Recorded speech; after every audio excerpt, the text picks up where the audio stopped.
जय Shri Ram, Radhe Radhe. Krishna sir competitive app and Krishna sir YouTube channel पर आप सभी का स्वागत है। आइए, यह जो सेशन है math MCQ, previous math MCQ का सेशन है। आप किसी भी गवर्नमेंट एग्जाम की तैयारी कर रहे हैं, चाहे वह यूपीएससी हो, बीपीएससी हो, स्टेट पीसीएस हो, एनटीपीसी हो, एसएससी हो, किसी भी लेवल का यानी गवर्नमेंट जॉब का किसी भी लेवल की आप तैयारी कर रहे हैं तो यह आपके लिए काफी फायदेमंद सेशन होगा। आइए हम लोग देखते हैं यह दमदार सा एमसीक्यू और उस एमसीक्यू को कैसे ट्रिकली बनाया जाएगा कम समय में, और आप उसको सीखिए और खुद अपने आप पर लागू कीजिए और एग्जाम हॉल में जाइए और मैथ का जो टेंशन है वह टेंशन को दूर भगाइए। चलते हैं हम लोग एमसीक्यू पे। यह पहला हमारा क्वेश्चन है और पहला क्वेश्चन पे ध्यान दीजिएगा। क्वेश्चन है, यदि ये क्वेश्चन हमारा क्या है, यदि एक वस्तु के क्रयमूल तथा विक्रयमूल में 10:11 के अनुपात है, एक वस्तु के क्रयमूल तथा विक्रयमूल 10:11 के अनुपात में है तो लाभ प्रतिशत ज्ञात करें। यानी देखिए, आपका क्रयमूल को हम लोग लिख लेंगे सीपी और विक्रयमूल को लिख लिया जाएगा एसपी, यानी कॉस्ट प्राइस सेलिंग प्राइस। ठीक है। अब क्रयमूल का जो अनुपात है 10 है और विक्रयमूल का है 11। 10 रुपया का वस्तु जो है अगर 11 रुपया में बिकती है तो होगा क्या, तो 10 की वस्तु 11 में अगर बिकती है तो लाभ होगा, और 10 की वस्तु अगर 9 रुपया में बिकती तो हानि होता है। यहाँ पे क्या हुआ है, तो यहाँ पे लाभ हुआ है। कितने का लाभ हुआ है, 1 रुपया का लाभ हुआ है। और बाटा में जो लाभ या हानि होगा वह बाटा में हमेशा ऊपर रखेंगे, और क्रयमूल हमेशा बेस में आएगा नीचे। 10 मेरा क्रयमूल था, नीचे कर लेंगे और गुना 100 कर लेंगे। 1 जीरो से 1 जीरो की कहानी 10%, और 10% जो होगा आपका क्या हो जाएगा, लाभ हो जाएगा। 10% क्या होगा, लाभ होगा, जो आपके ऑप्शन में नहीं है, उपयुक्त में से कोई नहीं। क्या होगा, उपयुक्त में से कोई नहीं। नेक्स्ट क्वेश्चन पे हम लोग चलेंगे। नेक्स्ट क्वेश्चन है, यदि x बराबर इतना है तो x का मान पूछा गया है। इस तरह का क्वेश्चन देखकर आप घबराइएगा नहीं, आराम से थोड़ा ठंडा दिमाग करके सोचिएगा। हम लोग देखेंगे 5.32 इसमें है और 5.32 इसमें भी है, तो हम कॉमन ले लेंगे क्या, 5.32 को कॉमन ले लेंगे। बचा मेरा कितना है, यहाँ बचा 56, बीच में प्लस का चिन्ह है, बचा मेरा 44। अब नीचे देखिए, यह a का स्क्वायर है, बीच में माइनस है, और यह b का स्क्वायर है। यानी इसका होता क्या है, एक बार जोड़ लिया जाए और एक बार क्या कर लिया जाए, घटा लिया जाए। ठीक, तो हम क्या करेंगे, एक बार इसको जोड़ेंगे, यानी a का वैल्यू इसको a मान लिए, इसको b, तो एक बार जोड़ेंगे तो जोड़ने के बाद क्या आ जाएगा मेरा यहाँ पे 10 आ जाएगा गुणा। अब क्या करना है, एक बार घटाना है, तो जब घटाइएगा इन लोगों में तो घटने के बाद आ जाएगा मेरा कितना, 5.32। अब इसको हम लोग सॉल्व करेंगे। 5.32 गुणे यह जोड़ेंगे तो क्या हो गया, 100 बट्टा 10 गुणे 5.32। 5.32 से 5.32 खत्म हुआ, 0 से 0 खत्म। आंसर जो आएगा मेरा यह 10 आएगा। क्या आ जाएगा, आंसर हमारा 10 आएगा, जो यहाँ पर दिया है। आपको एक एक स्टेप, सबसे पहले क्वेश्चन देखकर डरना नहीं, डर को भगाना है। अगर डर आप भगा रहे हैं तो मैथ आपका आराम से, जितना भी पेपर में मैथ होगा सारे के सारे मैथ आराम से बन पाएंगे, और यह भी पता चल पाएगा तुरंत, अगर आपका आंसर मिल पा रहा है तो तुरंत यह माइंड में आ जाएगा कि इतना मैं मैथ बनाया हूँ और यह मेरा सही का सही है। यह 100% बनाने के दौरान ही पता चल जाता है कि आपका यह क्वेश्चन जो बना यह सही है कि गलती। जीके तो नहीं हो पाता है वैसे, लेकिन मैथ 100% पता चल जाता है बनाने के दौरान ही कि सही है कि गलत। इसलिए इसको आप हार्ड न समझिए, इजी समझकर और अभ्यास करने का प्रयास करिए।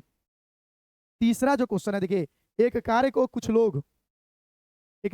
कुछ लोग 12 दिन में पूरा कर सकते हैं, इसे आधे कार्य को इन लोगों के द्वारा, 2 गुने लोगों के द्वारा कितने दिन में पूरा किए जाएंगे। तो सबसे पहले मेरा एक फंडा है MDH बटा WR। यह हम लोग क्या करेंगे, MDH का मैन पावर, यानी कितने व्यक्ति लगे, यानी कार्य करने वाला, कर्ता जो होगा, कर्ता कर्म करने वाला, यह कर्म करने वाला जो होगा ऊपर होगा, जो कर्म करेगा, कर्म करने वाला ऊपर होगा। दिन अगर दिया हो क्वेश्चन में तो दिन को भी ऊपर लिखेंगे, अगर घंटा दे दिया हो तो घंटा को भी ऊपर लिख लेंगे, यानी घंटा मीन्स समय। अब देखिए, वर्क जो होगा यानी कार्य जो होगा हमारा नीचे रहेगा, और रेट जो दर से हमको पैसा मिलेगा मजदूरी, या कार्य दिया होगा या रेट दिया होगा, या यहाँ पे हम लोग आपको बता चुके हैं। क्या क्या ऊपर रहेगा, कर्म करने वाला व्यक्ति ऊपर रहेगा, दिन होगा तो ऊपर रहेगा, घंटा होगा तो बट्टा में ऊपर होगा, जबकि कार्य और दर में दोनों में से कोई एक दिया रहता है और उसको हम लोग बटा में नीचे रखेंगे। अब यह क्वेश्चन बनाने के लिए सबसे पहले हम 2 लाइन लेंगे, बीच में बराबर देंगे और यह बराबर जो दे दिए बीच में, अब हम लोग बनाना शुरू करेंगे। इधर जो क्वेश्चन में दिया है, एक कार्य को कुछ लोग मान के चलिए, वह कुछ लोग मेरा एक्स है, कुछ लोग एक्स है, यानी कर्ता कौन हो गया एक्स। कुछ लोग 12 दिन में, दिन कहाँ जाएगा ऊपर, एक कार्य कहाँ आएगा नीचे। ठीक, अब बताना है आपको, तो कर सकते हैं 12 दिन पूरा। तो इसे आधे कार्य, अब आधा कार्य, तो एक का आधा क्या हुआ 1/2, यह पूरा कार्य हुआ, यह आधा कार्य हो गया। अब क्या करें, आधे कार्य को इन लोगों से दुगुने लोग कितने दिन में पूरा करेंगे, तो दुगुने लोग एक्स लोग था, तो गुना हुआ कितना 2x, कितने दिन में पूरा करेंगे, तो दिन खातिर हम लोग क्या करते, चला डे लिख दे रहे हैं। अब x से x की कहानी समाप्त होती है, 2 से ही कट जाएगा, कितने मर्त में 6 मर्त में। यहाँ पे देखिए 6/1, और यहाँ पे जो d है 1/2 जो है 2 चला जाएगा ऊपर, 2 से ही कट गया 3 मर्त में, यानी आपका d यानी कितना दिन आएगा, 3 दिन आपका आंसर हो जाएगा। क्या हो जाएगा, 3 दिन आपका आंसर हो जाएगा। यह बात जरूर ध्यान में रखिएगा कि कर्ता जो होगा, कर्ता यानी मैन पावर ऊपर, डे जो होगा ऊपर, आवर जो होगा ऊपर घंटा, वर्क जो होगा हमेशा नीचे होगा, या वर्क दिया होगा या रेट दिया रहता है, दोनों में से कोई एक दिया रहता है, यह हमेशा बटा में नीचे होगा। और इस मेथड से आप क्वेश्चन को आराम से बना सकते हैं। इससे भी हार्ड आप प्रैक्टिस करिए, किसी भी एग्जाम का क्वेश्चन बैंक उठाइए और MDH लगाइए, बन जाएगा। नेक्स्ट क्वेश्चन पे हम लोग आएंगे। नेक्स्ट क्वेश्चन जो है औसत है। यह औसत वाला जो क्वेश्चन है कैसे बनाएंगे, तो औसत के क्वेश्चन में कुछ नहीं किया जाता है, कितना संख्या दिया है उसको जोड़ेंगे। यह क्रम से तो है नहीं, अगर क्रम से दिया रहता तो कुछ सोचा जाता, तो क्रम से नहीं है तो जोड़ना ही पड़ेगा। तो जोड़िए, 3 1 4, 4 2 6, 6 8 14, 20 2 22 के 2, हाथ में 2 2 2 4 2 6 6 3 9 9 1 10 10 4 14, और 14 3 क्या हो जाएगा 17 का 7, हाथ में 1 2 3 2 5 5 2 7 7 2 9 9 1 10 10 1 11, और एक हासिल था 17 वाला, क्या हो गया 12, टोटल 12 हो गया। संख्या कितना है, तो 6 संख्या है, 6 से इसको काट देंगे, कट करेंगे तो 6 से कितना मर्त में जाएगा 2 मर्त में, फिर 1 मर्त में, और फिर 2 मर्त में, और आपका जो जवाब हो जाएगा 212। यह अभी देखिए, यह BPSC CDPO में पूछा हुआ क्वेश्चन है। तो औसत जब भी कहे तो जो संख्या दी रहती है, संख्याओं का योग करके जितने नंबर होंगे इस संख्या का, उससे भाग दे देते हैं। नेक्स्ट क्वेश्चन पे हम लोग आएंगे। नेक्स्ट क्वेश्चन है कि ABCD के बीच 5:2:4:3 के अनुपात में धन का, किसका धन का वितरण किया गया है। यदि C से D इतना रुपया अधिक मिले, C से D को इतना रुपया अधिक मिले, तो B का हिस्सा ज्ञात करें। तो B, तो सबसे पहले हम इसको साइड में कर लेंगे, आप लोग को समझाने के लिए इसको लिख रहे हैं, चला नहीं तो डायरेक्ट आंसर बन जाता। यहाँ पे देख रहे हैं 5:2:4:3। अब बात किसका कर रहा है, किसका अधिक कम का बात कर रहा है, उसको पकड़ेंगे। C को D से 1,000 रुपया अधिक मिला, तो C को D से 1,000 रुपया अधिक मिला। देखिए C का रेशियो क्या है 3 है, C को D से, D का रेशियो 3 है और C का 4 है, तो इससे आप देख रहे हैं अधिक मिला होगा। कितना अधिक मिला है 1,000 रुपया। तो देखेंगे यहाँ रेशियो में कितना का अंतर है, तो रेशियो में CD का, जिसका चर्चा करेगा उसी का रेशियो देखेंगे। तो CD का चर्चा कर रहा है, तो CD का रेशियो 4:3 है, तो कितना का अंतर है, क्योंकि अधिक है। देखिए क्वेश्चन में अधिक दे दे, कम दे दे, ज्यादा कर दे, वृद्धि कर दे, यह सब बात बोलता है। तो इसमें क्या किया जाता है, रेशियो में अंतर निकाला जाता है। तो अंतर करके हम लोग भाग कर देंगे, 1,000 मर्त में गया, 1,000 मर्त में गया, यानी 1,000 बार में कट गया। अब B का हिस्सा कर रहा है, तो B का हिस्सा आपको पता है 2 है, इस 2 में हम जितने मर्त में कटता है उससे गुना कर लेंगे। इससे गुना कर लिए, सबसे पहले तो गुना करेंगे तो क्या हो जाएगा, 1,000 से हमको गुना करना है, 1,000 मर्त में कटा है, तो हमारा आ गया 2,000। क्या आया 2,000, B का हिस्सा आया 2,000। अगर इसमें कहा रहता A का हिस्सा ज्ञात करे, तो A वाला में हम लोग गुना करते 1,000 से, और मेरा क्या हो जाता, A का हिस्सा आ जाता कितना 5,000। जिसका पूछा रहेगा उसका निकालेंगे। अगर C का पूछा रहता तो C का रेशियो कितना है 4 है, तो C के रेशियो में हम लोग 1 से गुना कर देते 1,000 से, तो 4,000 आ जाता।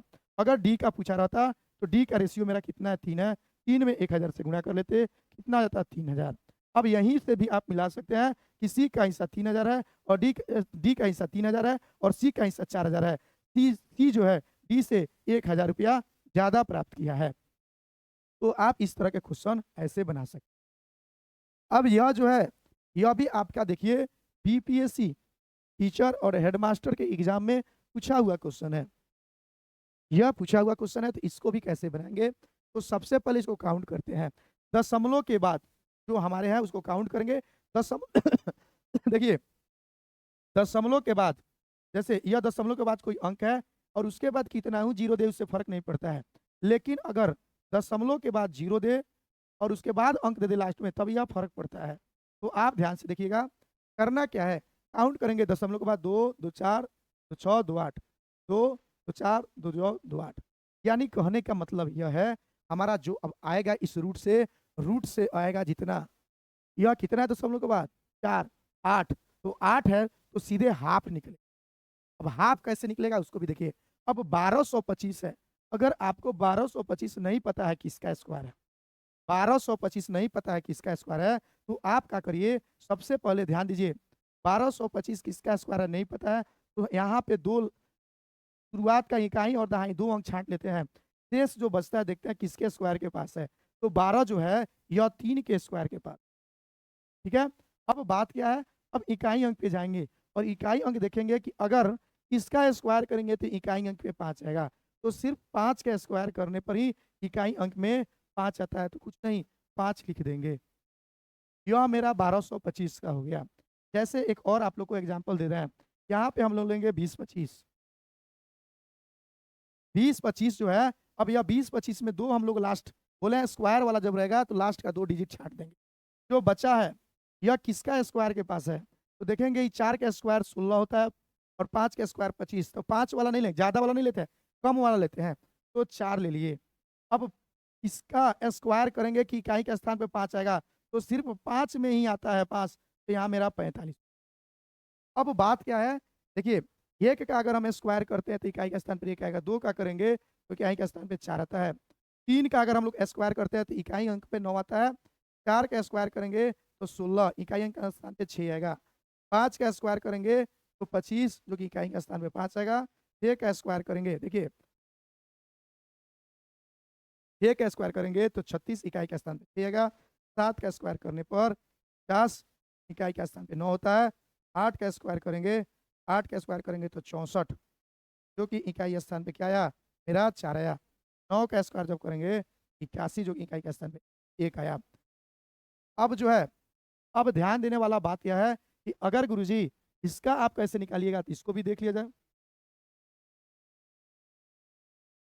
53 29 है, तो 2 अंक छाटे और देखिए इसका एक स्क्वायर करेंगे कि इकाई के स्थान पे 9 आएगा, तो देखा जाए यहाँ पे 3 का स्क्वायर किए हैं तो इकाई के स्थान पे 9 आया है, और उसके बाद 7 का स्क्वायर किए हैं तो इकाई स्थान पे 9 आया है। तो 3 का स्क्वायर करने पर भी इकाई स्थान पे 9 आ जाएगा और 7 का स्क्वायर करने पे भी इकाई के स्थान पे 9 आ जाएगा।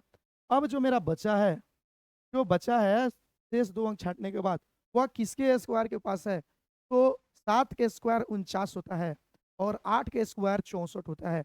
तो ज़्यादा वाला नहीं लेता है, कम वाला, तो हम क्या करेंगे 7 का स्क्वायर ले लेंगे। ठीक है, अब यहाँ पे मैटर फंस गया। 5 वाला में तो आसान था कि सिर्फ 5 का ही स्क्वायर करेंगे तो इकाई के स्थान पर 5 आएगा, दूसरा किसी का भी स्क्वायर करेंगे तो इकाई के स्थान पे 5 नहीं होगा, तो यह तो आसान था। गुरुजी अब बताइए 3 लेंगे कि 7 लेंगे, क्योंकि 3 का भी स्क्वायर करेंगे तो इकाई के स्थान पर 9 आएगा और 7 का भी करेंगे तो इकाई के स्थान पर 9 आएगा। तो इसको क्लियर करने के लिए हम जो यहाँ पे लिखे हैं किसके स्क्वायर के पास है, इसमें एक अंक बढ़ा के गुणा कर दिया जाता है। गुणा करे क्या आया 56। यह 56 से देखेंगे अंदर वाला जो है शेष आगे वाला 2 है वह ज्यादा है कि कम है, इससे तुलना करेंगे। इससे तुलना करने पर अगर यह कम है तो कम वाला लेंगे इस दोनों में, अगर इससे अंदर वाला ज्यादा है तो ज्यादा वाला लेंगे। तो बाहर वाले से ज्यादा वाला क्या है, यहाँ पे कम है, यहाँ पे 56 है या 53 है, कम है, कम लेंगे। क्या आया मेरा 73। ठीक, तो देखिए इसका आ गया था 35 और इसका आया 73।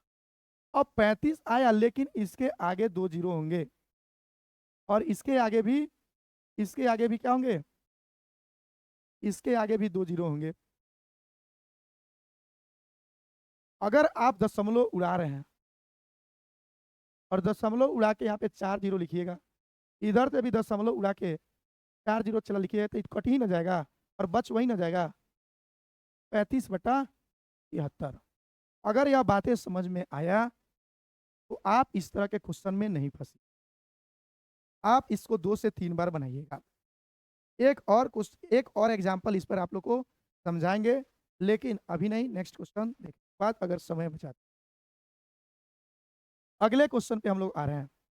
अगला जो क्वेश्चन है यह भी मान ज्ञात करने वाला है। देखिए, अगर आधार समान हो, आप पढ़े हैं a गुणे a तो होता है a स्क्वायर। अब a स्क्वायर कैसे हो जाता है? यह आधार दोनों का समान है और सबके पावर में 1 होता है। तो जब आधार समान होता है, तो घात यानी पावर को हम लोग जोड़ देते हैं। ठीक है, एक और एग्जांपल देखिए, जैसे ऐसे दिया हो, तो आधार समान है, जब आधार समान होता है तो पावर को हम लोग क्या कर देते हैं? जोड़ देते हैं। ऐसे ही एक और एग्जांपल देख लीजिए, आधार समान है, x लिख दिए, पावर को हम लोग, अब सेम वही काम इसमें भी करना है। तो कैसे बनाएंगे? तो देखिए, आधार सबका आधार में क्या है? x है, तो हम क्या लिख लिए? x लिख। ठीक है, अब क्या करेंगे? अब ऊपर देखिए घात में जो है, इसमें हम लोग गुणा करके लिख ले। गुणा करिएगा तो आएगा ए बी, फिर माइनस है ए सी।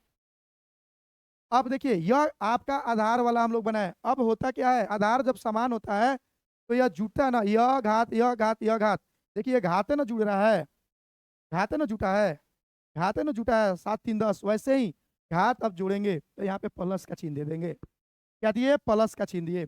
फिर यहाँ पे देखेंगे, लिखेंगे बीसी, फिर गुणा करेगा तो क्या हो जाएगा? माइनस ए बी कर लेंगे। ठीक है, फिर देखिए, फिर अगला आ रहा है, फिर आधार समानता गुणा है तो बीच में, तो क्या करेंगे? प्लस, फिर गुणा करके लिख लेंगे ए सी, और यहाँ पे हम लोग क्या कर लेंगे? Minus B C. ठीक है, अब देखिए क्या होने वाला है, यह माइनस में ए सी है, यह प्लस में ए सी है, यह माइनस में ए बी है, यह प्लस में है, यह प्लस में बी सी है, यह माइनस में बी सी है। यानी एक्स के ऊपर अब बच क्या क्या? क्या बचा? शून्य। और x का पावर शून्य जो होता है वह कितना होता है? 1 होता है। किसी भी संख्या का पावर x, क्या किसी भी संख्या का पावर अगर हम लोग 0 कर दे तो भी एक ही आंसर। ठीक, तो x के पावर शून्य क्या हो गया? 1 आंसर। अब यह क्वेश्चन देखकर अगर आप एग्जाम हॉल में छोड़ कर निकलते हैं तो आपको बहुत ज्यादा समस्या खड़ा होने वाला है। आपसे मैथ बन नहीं रहा है, जीके बनने वाला नहीं है, और करंट अफेयर्स देखे ही नहीं है, तो आप किस क्षेत्र और कौन सी तैयारी लेकर एग्जाम हॉल में बैठे? आप सोचिए। एग्जामिनर यह सोच कर क्वेश्चन लाता है कि बहुत ज्यादा फॉर्म गिरा है, बहुत कम सीट है, कैसे उन बच्चों को चुना जाए जो दिन रात मेहनत कर रहे हैं, स्मार्ट तरीका से मेहनत कर रहे हैं। तो वैसे ही स्मार्ट ऑफिसर भी चाहिए। तो स्मार्ट ऑफिसर बनाने के लिए एग्जामिनर वैसे क्वेश्चन देते हैं जो इजी तो होता है, लेकिन आप क्वेश्चन ही देखकर डर से छोड़ बैठते हैं। तो छोड़ना अब नहीं है। अगर आप Krishna sir competitive app and Krishna YouTube channel से जुड़े हैं, आप अच्छे से पढ़िए और अपने सपने को पूरा करिए। माँ पापा का जो सपना है उनको भी साकार करिए और अपने परिवार का नाम रोशन करिए, खुद का नाम रोशन करिए। अगर लगे कि गुरुजी के संस्थान से कुछ शिक्षा मिला है तो गुरुजी का संस्थान का भी नाम रोशन करिए। चलिए नेक्स्ट क्वेश्चन पे हम लोग आते हैं। नेक्स्ट क्वेश्चन बहुत ही प्यारा, बहुत ही दमदार है। 10 वर्ष पूर्व रमेश एवं राजीव की आयु का अनुपात 1:3। 10 वर्ष पूर्व का बात हो रहा है। अब से 5 वर्ष पश्चात यह अनुपात 2:3 हो जाएगा। तो वर्तमान में उनकी आयु का अनुपात क्या? तो पहले आप नए नए जुड़े हैं तो पहले आप बेसिक तरीका से सीखें। मानकर चलिए रमेश और राजीव की आयु का अनुपात कितना दिया है? 1:3। तो हम क्या मान लिए? रमेश जी को मान लिए x और राजीव जी को मान लिए 3x।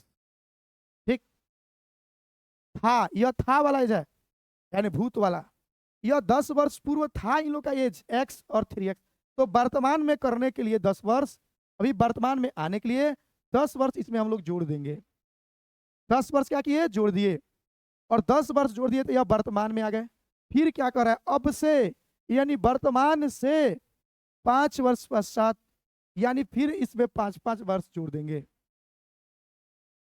और यह अनुपात देखिए अब हो जाएगा, का बात हो रहा है 2:3 का था 2/। अब इसको सोल्व कर लेंगे। देखिए मेरा x + 15 हो गया और यहाँ पे 3x + 15 हो गया। 2 और 3 कैंची विधा गुणा कर लेंगे। 3x + 45 = 9x + 3। जिधर की संख्या, जिधर जात भाई ज्यादा होते हैं उधर कम जात भाई वाले जाते हैं, सेम जात वाले। यानी 6x इधर है, इधर आके घट जाएंगे, 6x की तरफ 3x आ गया, घट गया। और इधर 45 में से आपका 30, 15 बराबर 3x, 3 से कट गया, x बराबर 5। यानी जो 5 आया, यह 5 आपका किसका आया, तो था वाला एज आया 5 किसका, रमेश का। तो रमेश का था वाला एज कितना हो गया, 5 वर्ष था वाला। और वर्तमान एज अगर बताना है तो इसमें क्या करेंगे, देखिए 10 जोड़ना था, 10 जोड़ देंगे तो क्या हो गया, यानी वर्तमान में टोटल वर्तमान उम्र जो है इसका, रमेश का वर्तमान उम्र 15 वर्ष हो गया। वैसे ही राजीव का देखना है, तो राजीव का जब इनका x था तो इनका 3x था तो इनका 5 हुआ, तो राजीव का था वाला एज 15 हो गया। और 10 जोड़ देंगे वर्तमान करने के लिए तो इनका एज कितना हो गया, 25 वर्ष हो गया, किनका, राजीव का। अब पूछा है इन लोग के वर्तमान आयु का अनुपात ज्ञात करे, तो यहाँ पर ले लीजिए आप रमेश भाई को, और यहाँ पे ले लीजिए आप इनको राजीव भाई को। इनका 15 था और इनका कितना हो गया, 25। काट दीजिए, 3:5। 3:5 जो है ऑप्शन में खोजिए, कहाँ दिया है उसको क्लिक करिए। यह आपको बेसिक मेथड बताए, आयु का अभी आप लोग को बेसिक मेथड बताया, पहले आप इस पर प्रैक्टिस करिए। उसके बाद आपको ट्रिकली बताएंगे यह आयु संबंधित, क्योंकि यह दावा कर रहे हैं 5 से 10 सेकंड में यह क्वेश्चन बन जाएगा आपका। 5 से 10 सेकंड में यह क्वेश्चन बन जाएगा, यह मेरा दावा है। और आप भी यह सेशन से जुड़े हैं, एमसीक्यू प्रीवियस सेशन से जुड़े हैं, तो आपको भी अनुभव हो जाएगा कि यह प्लेटफॉर्म जो है, यह कृष्ण सर यूट्यूब प्लेटफॉर्म या कृष्ण सर कॉम्पिटिटिव ऐप पर जो क्लास चलता है, और इसमें जो गुरुजी बोलते हैं वह करके दिखाते हैं कि नहीं। आप सेशन में कंटिन्यू जुड़िए और एक दिन का भी वीडियो मिस ना करिए। एक दिन का वीडियो अगर आप मिस करते हैं तो आपके पास वीडियो का स्टोर हो जाएगा और आप पढ़ नहीं पाइएगा। चलिए नेक्स्ट क्वेश्चन पे हम लोग चलते हैं। एक फर्नीचर विक्रेता को 30 कुर्सी बेचने पर 6 कुर्सी के विक्रय मूल्य के बराबर हानि। क्या हुआ, हानि। यह भी दमदार तरीका से बीपीएससी में, अन्य स्टेट पीसीएस में देखेगा इस तरह का क्वेश्चन, बिहार दरोगा में भी दिखा है, बिहार सीजीएल में भी दिखा है, एनटीपीसी के एग्जाम में दिखा है। यह सारे कॉम्पिटिटिव एग्जाम के क्वेश्चन बैंक में दिखेगा इस तरह का। अब बात समझिए, अगर वह व्यक्ति जो है 30 कुर्सी का विक्रय कर रहा है तो उसको लॉस हो जा रहा है 6 कुर्सी के बराबर। तो लॉस किस कंडीशन में होता है, जब आपका लॉस उस कंडीशन में होता है, लॉस उस कंडीशन में होता है जब विक्रय मूल्य जो है, विक्रय मूल्य जो है क्रय मूल्य से ज्यादा की कम। यानी जब क्रय मूल्य के वैल्यू ज्यादा होगा और विक्रय मूल्य के वैल्यू कम, तो ही लॉस होगा। तो यहाँ पे हम लोग लॉस हो गया है, तो यहाँ पे क्या लिख लेंगे, 36 अगर क्रय मूल्य था मानकर चलिए और 30 में बिका तो ही ना 6 लॉस हुआ। यह सोच लेना है, ऐसे सोचना है। तो मेरा लॉस पता चल गया, अभी आपको बताए थे लाभ या हानि प्रतिशत के लिए लॉस को ऊपर लिखेंगे या प्रॉफिट को ऊपर लिखते हैं, क्रय मूल्य हमारा नीचे आता है और गुना क्या हो जाएगा, इससे गया कितने मर्त में। अब इसको कट करेंगे, यह जाएगा आपका 50 में और यह जाएगा आपका कितना में, आ जाएगा आपका, भाग दीजिएगा 16.2/3। अगर भाग देने का ढंग नहीं आ रहा है तो उसको भी सीखिए, क्योंकि मैं यह सोचकर ऐप और कृष्ण यूट्यूब चैनल पे पढ़ा रहा हूँ कि आपका जो है मैथ 0 है, यह सोच। और जिनका मैथ वेस्ट है वो अच्छे हैं, चलिए बहुत अच्छा है, लेकिन जिनका नहीं है, जिनका मैथ से डर है, उनको सिखा रहे हैं। यहाँ पे देखिए हम जिससे भाग देते हैं, जो हर में है उससे भाग दिए, तो जिससे भाग दिए यह गया 1 मर्त में, फिर आया 2 0 के मर्त में गया 6 18 2। जो हमारा नीचे आएगा शेषफल, इस नीचे वाले को हम लोग ऊपर रखें। नीचे वाले को क्या लिखे? ऊपर। यानी शेषफल को बटा में हमेशा ऊपर रखते हैं। जिससे भाग दिए, जो ऊपर था जिससे भाग दे रहे थे, तो हम डाले कहाँ? नीचे। इससे भाग दे रहे थे, नहीं भाग, जो मेरा भाजक था, जो मेरा भाजक था, देखिए यह मेरा भाजक है, यह मेरा भाज्य है, यह मेरा भागफल है, और यह मेरा शेषफल है। तो होता क्या है, जैसे आपका 50/3 यहाँ पे आ रहा था 8 छांट के बाद, अब 3 से हम भाग कर रहे हैं, तो जिससे हम भाग कर रहे हैं, देखिए जिससे भाग किए हैं, किससे भाग किए? 3 से। तो 3 से हम लोग क्या रहे थे? भाग कर रहे थे, तो इसको बटा में नीचे लिखे, ठीक है। जो शेष आया इसको ऊपर लिखे, और जो मेरा भागफल होता है, भागफल को पूर्णांक में लिखते हैं, भागफल को पूर्णांक में लिखेंगे, भागफल को पूर्णांक में लिख देते हैं, भाजक को नीचे लिखते हैं, और जो शेषफल होता है उसको हम लोग ऊपर लिखते हैं बटा में। अब ऐसे अगर समझ में नहीं आएगा तो जीवन में कभी मैथ नहीं आएगा, यह मेरा दावा है। चलिए अगले क्वेश्चन पे हम लोग आएंगे, और यह क्वेश्चन हम लोग 2 तरीका से बनाकर देखेंगे। फर्स्ट तरीका यह है कि क्षेत्रफल कितना दिया है आयत का? 30 वर्ग सेमी, और परिमाप कितना दिया है? 6। और क्षेत्रफल में आपको पता है कि लंबाई और चौड़ाई का गुणा होता है, तो क्षेत्रफल आपका दिया है 30, और परिमाप आपको पता है L + B का योग होता है, और ये कितना है? 26। तो पहले आप लोग ऑप्शन से बनाएंगे। अगर ऑप्शन मेथड लेते हैं, मैं पहला लिया तो 10 3 13, यहाँ पे लिया 10 और यहाँ पर लिया 3, और इसको हम लोग जोड़कर 2 से गुणा किए, देखिए मेरा 26 आई। जोड़कर गुणा कर रहे हैं, इंटू था 2 इंटू A + B 26 आया, और यहाँ पे अगर लिखकर भी गुणा किए तो भी 30 आ गया, यानी मेरा मैच कर गया। तो मैच कर गया तो मेरा आंसर यह हो जाएगा, ठीक। लेकिन बहुतों के मन में यह ख्याल होगा कि गुरुजी ऐसे नहीं, हम इसको चाहते हैं थोड़ा आप बता दें, तो उसको भी बता दे। देखिए क्षेत्रफल दिया है, तो आपको पता है लंबाई एंड चौड़ाई कितना है? 30 है। अब यह परिमाप दिया है, यानी परिमाप जो होता है 2 इंटू L + B, और कितना दिया है आपका? 26। अब इससे ही कट जाएगा 13, यानी L + B का वैल्यू क्या आ गया? 13, और L इंटू B का वैल्यू कितना आया? 30। आप पढ़े हैं, आप पढ़े हैं क्या चीज़? यहाँ पे देखिए एक फॉर्मूला होता है, A - B का होल स्क्वायर बराबर A + B का होल स्क्वायर माइनस 4AB। यह फॉर्मूला होता है अगर आपको A - B निकालना हो। अगर आपको A + B निकालना रहता है, A + B का होल स्क्वायर बराबर A - B का होल स्क्वायर करते हैं प्लस 4AB हो जाता है। इससे आपका A + B निकल जाएगा, ठीक है, और इससे A - B। तो मान के चलिए हमको AB का वैल्यू पता है, A + B का वैल्यू पता है, क्या हम लोग A - B का वैल्यू ला लेंगे तो L और B नहीं निकल जाएगा, लंबाई चौड़ाई निकल जाएगा, और जब लंबाई चौड़ाई निकल जाएगा तो आंसर मार देंगे। अब देखिए हम लोग क्या करेंगे, लिख लेंगे वही चीज़ है, L - B का हम लोग निकालेंगे होल स्क्वायर बराबर क्या हो जाएगा? L + B का whole square minus 4L into B। अब L - B का होल स्क्वायर कर लेंगे, यहाँ पे L + B का मान कितना दिया है? तो 13 दिया है, 13 का हम लोग किए स्क्वायर माइनस 4, और LB का मान कितना दिया है? 30, 30 रख लिए इंटू।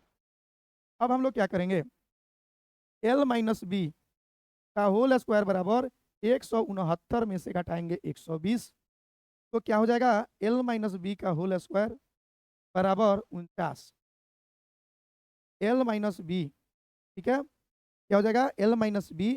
अब यह रूट चढ़ जाएगा, यह 2 जाएगा इधर, L - B का वैल्यू आ गया 7। अब आप इसे बना सकते हैं, देखिए कैसे बनाइएगा। L + B का मान पता है कितना? 13, L - B का भी वैल्यू आ गया कितना? 7। इसको जोड़ लिया जाए, जोड़ने पर यह कट जाएगा, यह जुटेगा LB बराबर 20, यानी L का वैल्यू आपका 10 आ गया। L का वैल्यू क्या आ गया? 10। तो जब L का वैल्यू 10 आ गया और L + B का मान कितना है? 13, तो B का वैल्यू क्या आ जाएगा? 3। तो अब है ना, L का वैल्यू 10 और B का वैल्यू 3, तो गुणा करेंगे तो क्षेत्रफल LB का क्या हो जाएगा? 30, और जोड़ेंगे तो परिमाप क्या हो जाएगा मेरा 10 और 3 जोड़ेंगे तो 13 और 13 दूनी 26 मेरा परिमाप हो जाएगा। तो एल और बी का मान मेरा निकल गया 10 और 3 जो कि यहाँ है। आपको कॉन्सेप्ट से भी बताएं, आपको ऑप्शन से भी बताएं, आप जिसमें ज़्यादा सक्षम दिख रहे हैं उस तरीका से आप बनाइएगा। इस तरह से यह एमसीक्यू प्रीवियस सेशन जो चल रहा है Krishna sir YouTube channel and Krishna sir competitive app पर, आप ज़्यादा से ज़्यादा इस क्वेश्चन को बनाइए, ज़्यादा से ज़्यादा प्रैक्टिस करिए, दूसरा कोई बुक न छुइए। यह दावा है आपका मैथ जो है काफ़ी ज़्यादा मजबूत हो जाएगा। मिलते हैं नेक्स्ट वीडियो में, तब तक के लिए जय हिंद, जय भारत।